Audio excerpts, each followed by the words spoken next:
Sekarang di video setelah pembahasan tentang macam-macam jurnal khusus dan dokumen tambahan yang akan digunakan untuk transaksi dalam pengerjaan soal UKK akuntansi, maka sekarang akan membahas salah satu bentuk contoh soal atau latihan dari UKK akuntansi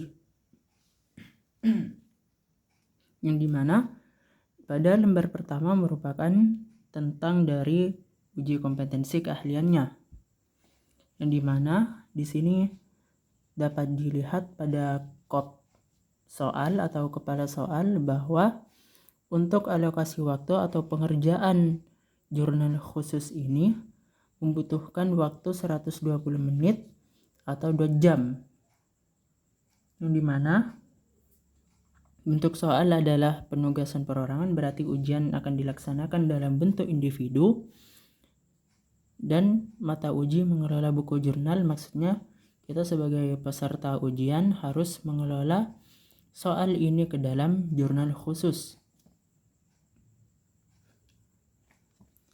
yang dimana di sini terdapat petunjuk umum bahwa nantinya tulis terlebih dahulu nomor kode dan nomor peserta pada lembar jawaban yang disediakan. Kedua, harus teliti sebelum menjawab atau menjurnal transaksi. Yang ketiga, telitilah perlengkapan lembar soal. Maksudnya ini adalah lembar soal ini harus lengkap dari data awal hingga ke data transaksi nanti. Lalu yang keempat adalah harus melaporkan bila terdapat kekurangan data atau lembar soal dan formulir jawaban dan sebagainya.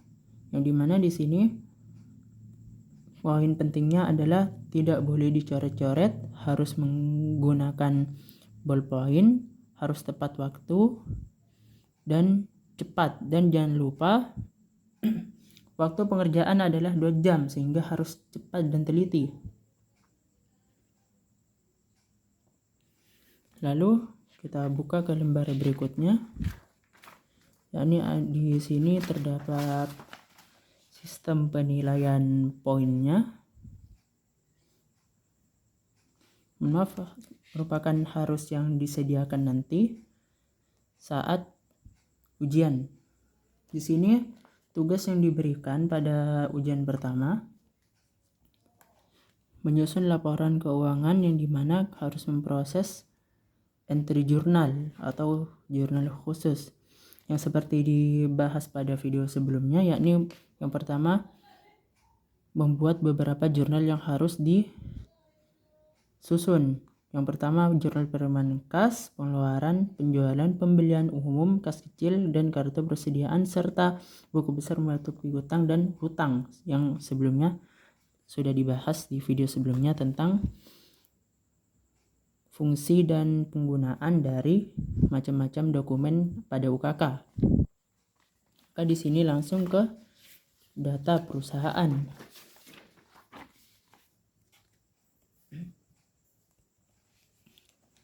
Di sini untuk data perusahaan yang dimulai dari identitas perusahaan ini, yakni yang terpenting adalah nama perusahaan harus diingat, yakni nama perusahaan pada soal atau perusahaan yang kita kerjakan data transaksinya adalah PD Sentosa.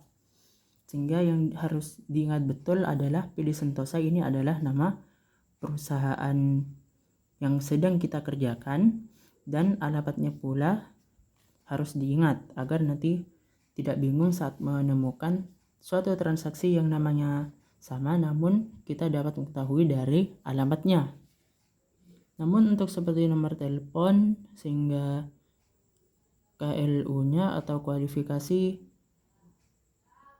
usaha ini atau kualifikasi legalitas usaha tidak terlalu dibutuhkan dalam menyusun jurnal. Langsung ke bagian bidang usaha. PD Sentosa adalah perusahaan perorangan yang bergerak di dalam bidang usaha jual beli. Nah, berarti dalam jual beli ini kita akan menginput data perusahaan dagang. yang dimana jual beli tersebut adalah jual beli mesin cuci sesuai yang tertera di sini.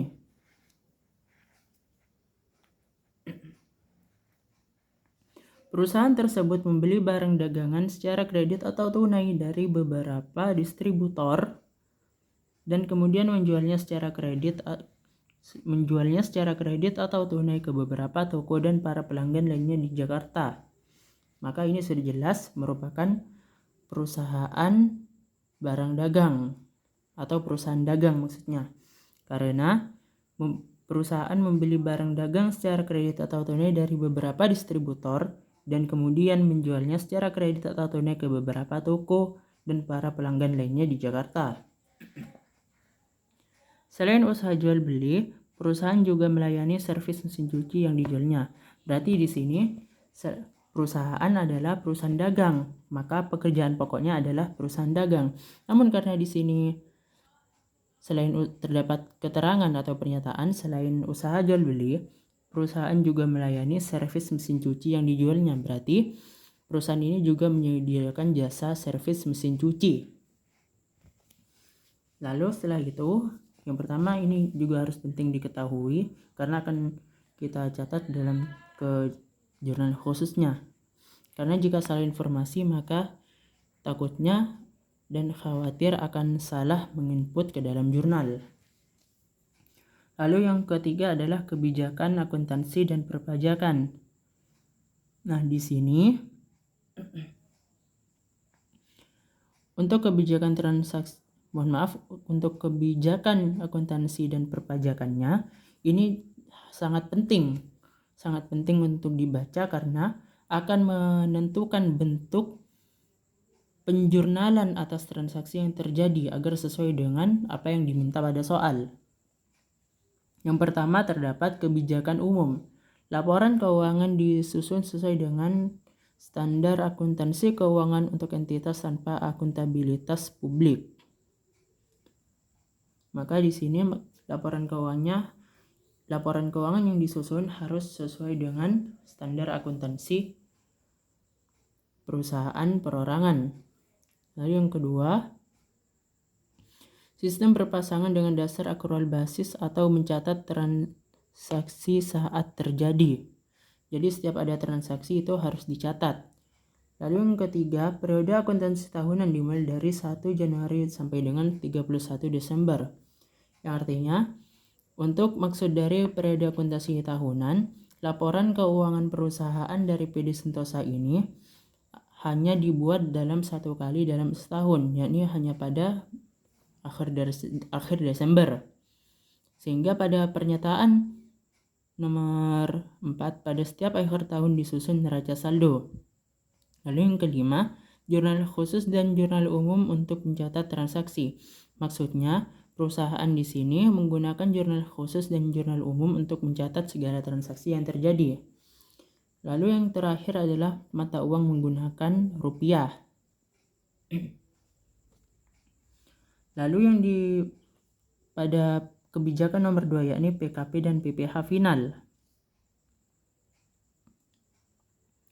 Perusahaan memilih mengukuhkan diri sebagai pengusaha kena pajak atas kesadaran pemilik perusahaan sendiri. Artinya di sini perusahaan mengukuhkan diri atau menyatakan diri sebagai pengusaha kena pajak sehingga akan dikenai PPN masuk dan PPN keluar saat pembelian dan penjualan barang dagang. Nanti untuk PPN akan ada di transaksi masing-masing pada bukti transaksinya. Lalu yang kedua, perusahaan memilih dikenakan peraturan perpajakan nomor 23 tahun 2018 sebagaimana diubah menjadi PP 55 tahun 2022 dengan tarif 0,5% dari omset sebulan dikarenakan omset kurang dari 4,8 miliar dalam satu periode akuntansi dan bersifat final. Sehingga nanti pada saat akhir bulan biasanya ini terdapat pada penyesuaian yang dimana perusahaan akan membayar pajak per bulannya yang dimana pajak itu sebesar 0,5% tarifnya, yang dimana 0,5% tersebut akan diperhitungkan dari omset atau pendapatan sebulan. Pendapatan yang dimaksud di sini bukan hanya penjualan, melainkan seluruh pendapatan, baik itu pendapatan bunga, pendapatan angkut, atau penjualan, yang dimana intinya di soal ini maksudnya dari seluruh pendapatan perusahaan. Sehingga dari seluruh pendapatan perusahaan itu dalam sebulan akan dikenai pajak sebesar 0,5%. Mohon maaf, akan dikenai pajak dengan tarif 0,5%.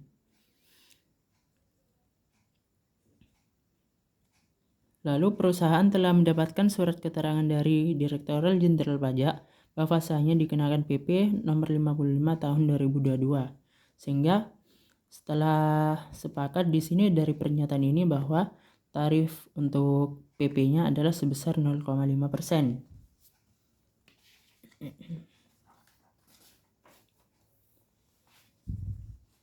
Lalu di sini masuk ke kebijakan yang ketiga.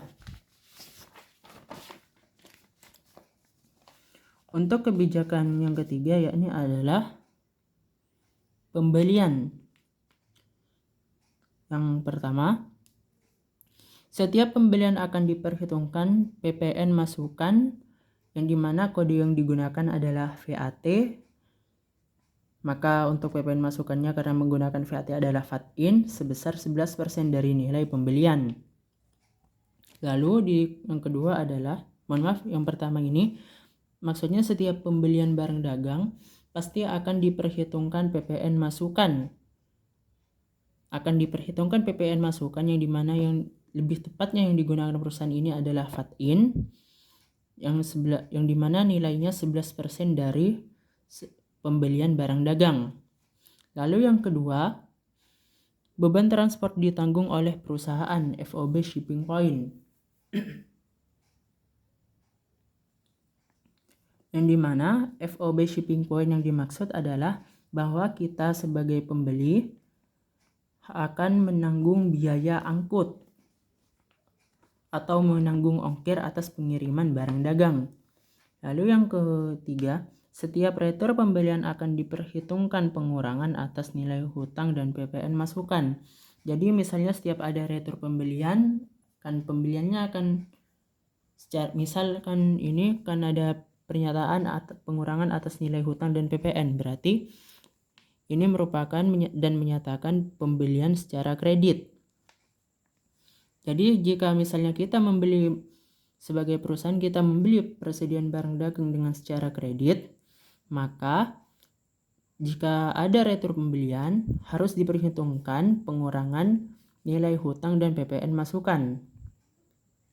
Seperti dari pembahasan penerapan saldo normal akun di video sebelumnya. Lalu yang keempat di sini terdapat kebijakan termin pembayaran 3/10 N/30 yang dimana maksudnya adalah kita dengan pembeli sepakat bahwa jika membayar dalam kurun waktu 10 hari atau kurang dari 10 hari setelah terjadinya transaksi, maka akan mendapatkan diskon 3% dan batas waktu pembayaran adalah 30 hari. Yang kelima, keterlambatan pembayaran hutang didenda 1% dari nilai hutang pembelian. Maksudnya jika kita melewati dari kesepakatan N/30 ini atau pembayaran maksimal selama 30 hari, maka akan dikenai denda 1% dari nilai hutang.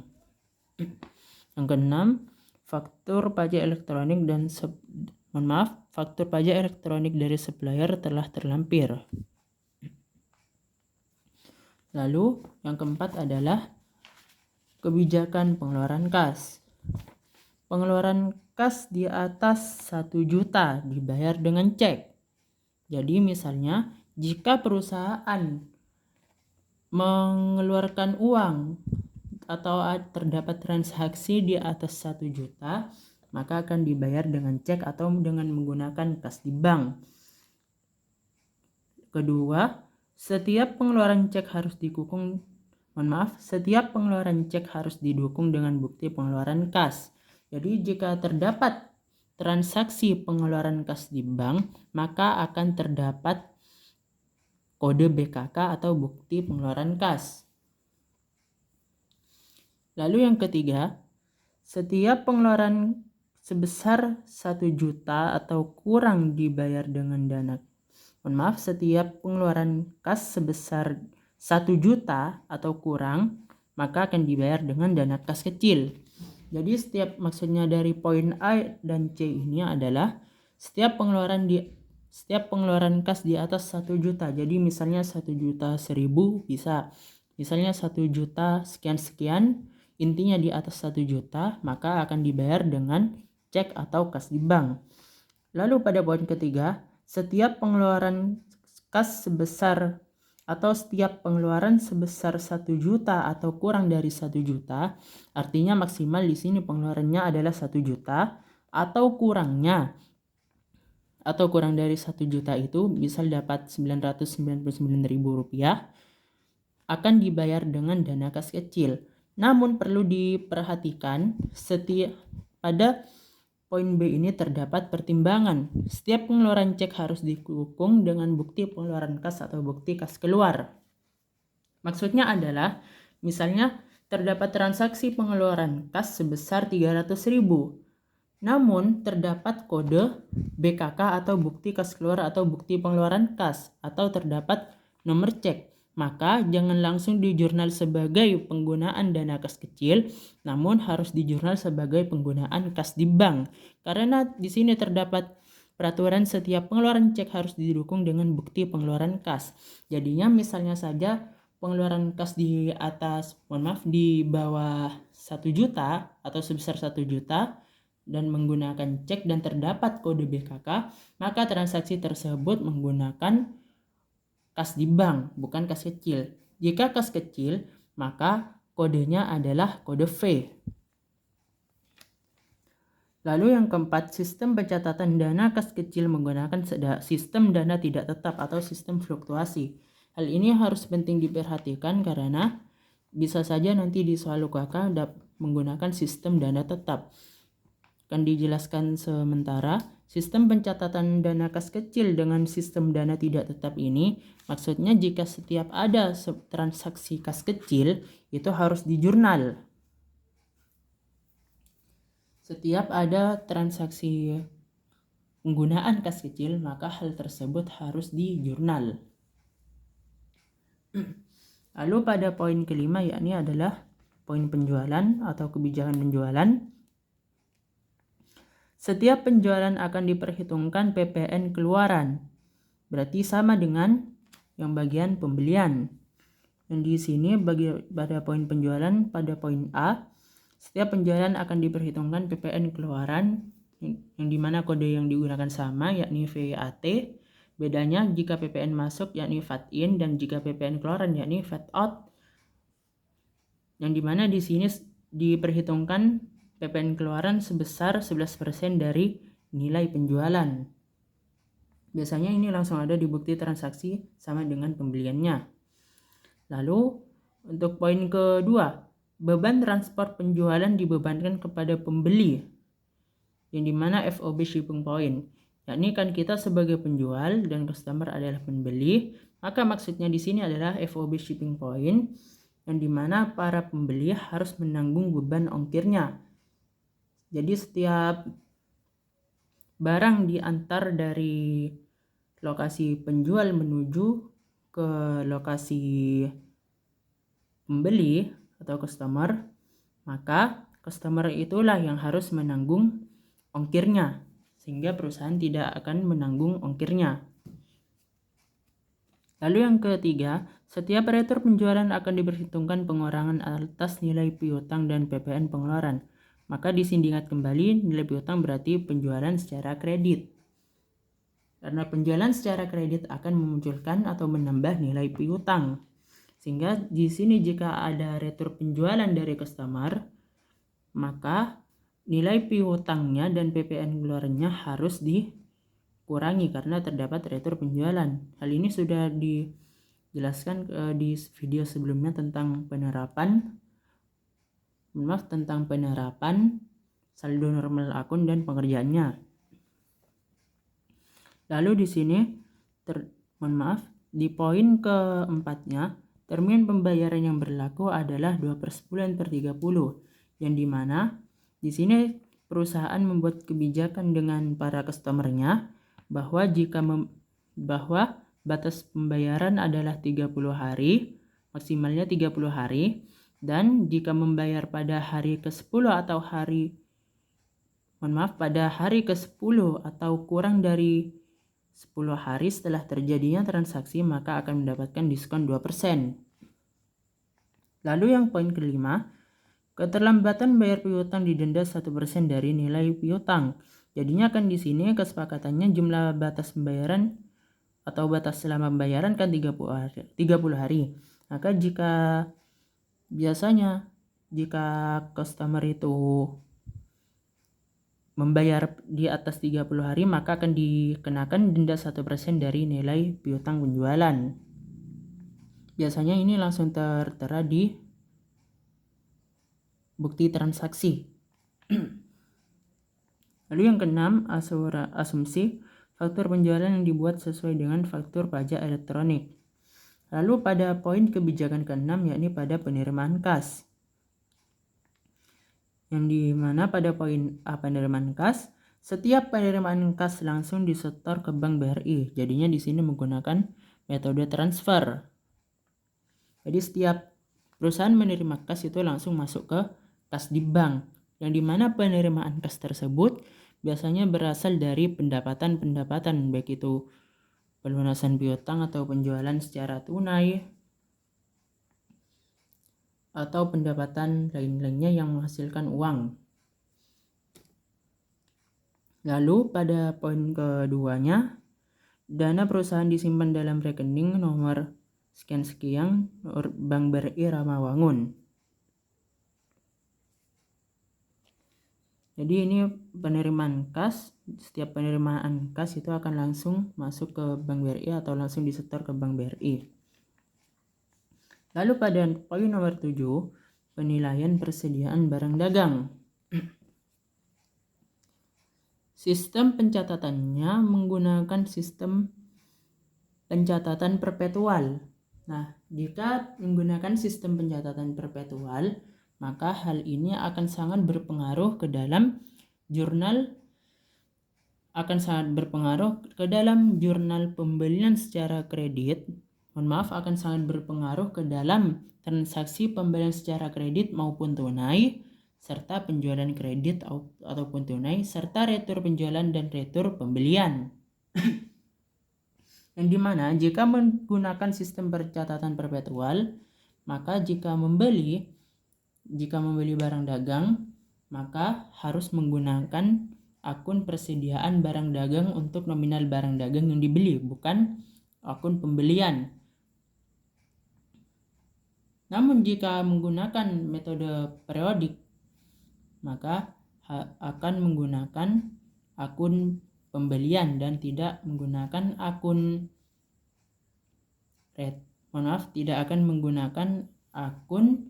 persediaan barang dagang.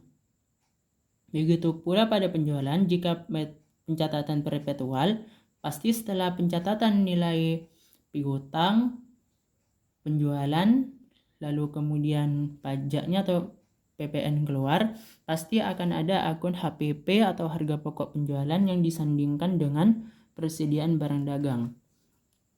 Namun, jika menggunakan metode periodik, tidak perlu menggunakan itu. Dan perbedaan metode perpetual ini akan sangat berpengaruh ke dalam laporan laba rugi, yang dimana susunannya sangat berbeda. Di bagian saat mencari laba kotor dari penjualan. Lalu yang kedua, pada kebijakan penilaian persediaan barang, metode yang dipergunakan adalah metode rata-rata bergerak. Nah, di sini sudah jelas pada soal sistem pencatatan yang menggunakan perpetual. Lalu yang kedua, metode perhitungan barang dagang adalah metode rata-rata bergerak. Karena biasanya jika berbeda metode itu akan sangat berbeda pencatatannya. Lalu di sini terdapat kebijakan penyusutan aset tetap. Penyusutan atau depresiasi aset tetap dihitung dengan metode garis lurus, straight line method, dan telah disesuaikan dengan ketentuan dan perpajakan sesuai pasal 11 Undang-Undang Pajak Penghasilan, yang dimana di sini terdapat data daftar aset terlampir sehingga akan memudahkan nantinya, atau tidak perlu menghitung ini pada saat awal membaca soal. Lalu yang ke-9, laporan arus kas menggunakan metode langsung. Sehingga laporan arus kas di sini maksudnya adalah kan laporan arus kas itu setiap transaksi yang berhubungan dengan kas, baik itu pengeluaran maupun pemasukan, di mana ini akan berhubungan pada laporan keuangan yang tepatnya pada laporan arus kas, yang dimana itu merupakan metode terdapat di langkah-langkah terakhir setelah menyusun laporan neraca nanti. Sehingga di sini poin yang sangat penting untuk diperhatikan terdapat 9 poin, yang dimana 9 poin tersebut termasuk kebijakan akuntansi dan perpajakan. Yang ini untuk poin ini harus dibaca dengan lebih baik lagi saat pelaksanaan UKK nanti, karena akan sangat berpengaruh dengan jawaban yang ditulis agar tidak mengalami kesalahan. Lalu lanjut ke lembar berikutnya. Di sini terdapat lembar daftar akun yang digunakan oleh PD Sentosa, sehingga ini harus diperhatikan juga agar tidak sembarangan menuliskan nama akun dan tidak sembarangan juga untuk memberi nomor akun, karena di sini sudah ada ketentuannya.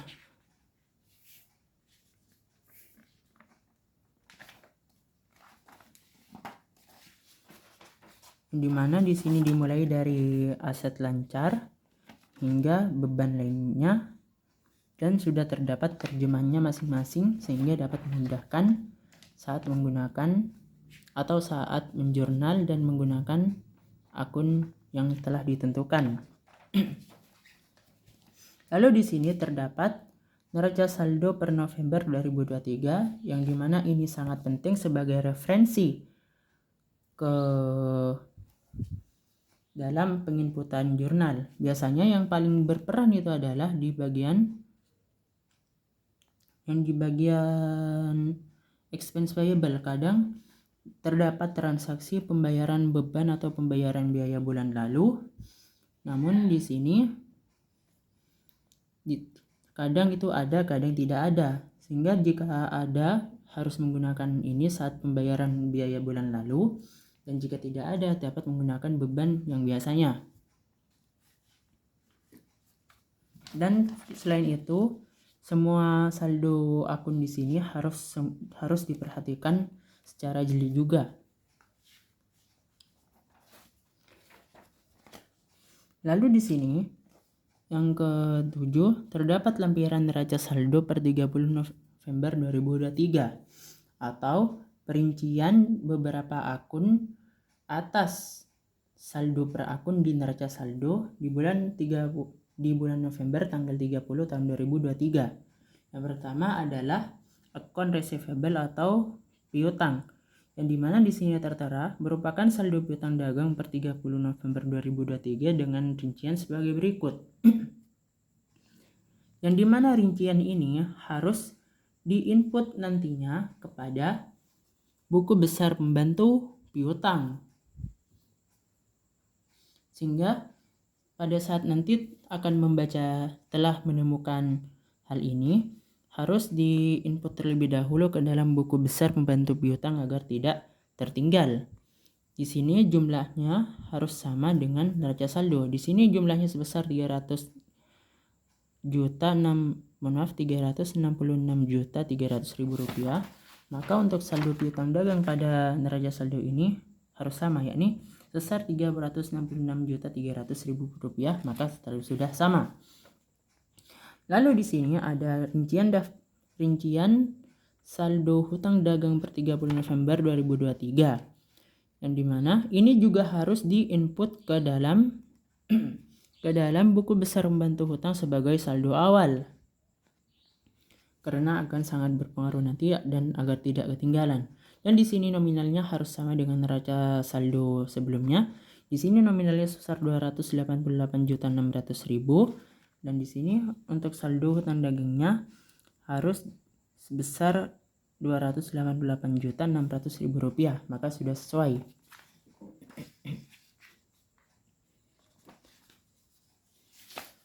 Lalu di sini yang kedua adalah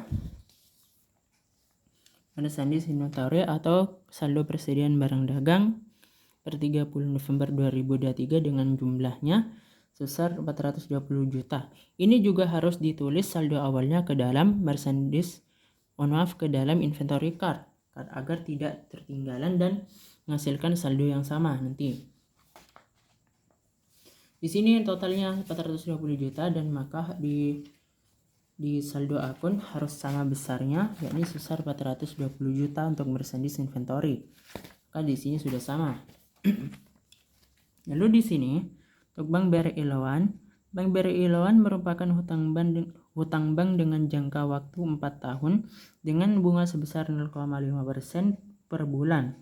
Realisasi pinjaman terjadi pada 29 November 2023 dan mulai diangsur setiap tanggal 29 bulan berikutnya dengan rincian sebagai berikut, yang dimana angsuran pokok untuk membayar hutang banknya sebesar 6.250.000 dan pembayaran bunga atas pinjamannya sebesar 1.500.000, sehingga jumlah yang harus dibayar per bulannya yakni sebesar Rp7.750.000. Lalu yang keenam, terdapat daftar penghasilan tahun 2023 yang dimana ringkasan penghasilan dalam negeri periode 1 Januari sampai dengan 31 Desember. Karena di sini hanya sampai November, maka kita akan membuat laporan Desembernya. Penghasilan bruto ini merupakan omset yang dimana seluruh pendapatan dijumlahkan.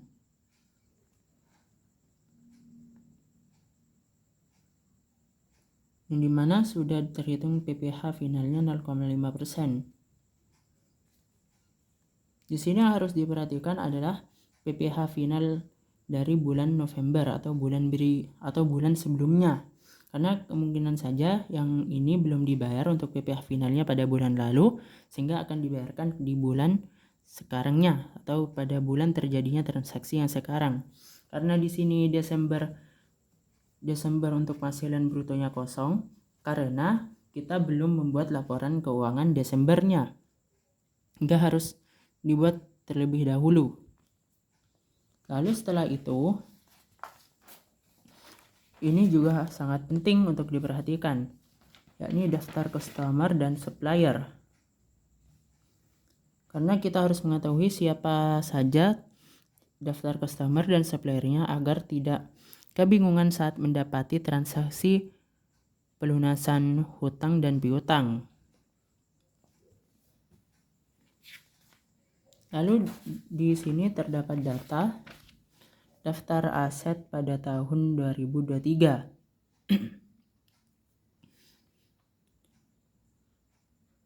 Karena di sini yang diperhatikan adalah tahun 2023, maka harus diperhitungkan atau diperhatikan penyusutan tahun 2023 dan akumulasi tahun 2023. Sehingga di sini harus dilihat pada jumlahnya ini, di jumlah penyusutannya. Karena ini akan menentukan nilai penyusutan aset tetap. Namun biasanya di bukti memo itu langsung terdapat nominalnya sehingga hanya tinggal menjurnal. Setelah itu, ini sudah masuk ke dalam bukti transaksinya. Sehingga dari pemahaman data perusahaan dari awal itu harus benar-benar dipahami dan dicermati. sehingga tidak melakukan kesalahan pada input transaksinya. Sehingga karena ini sudah masuk transaksi, maka akan dilanjut di video berikutnya tentang cara penginputan transaksi dari awal sampai akhir ke dalam jurnal khusus, bahkan hingga kartu persediaan dan buku besar pembantu hutang dan piutang. Jika ada yang merasa bingung, dapat dituliskan di kolom komentar.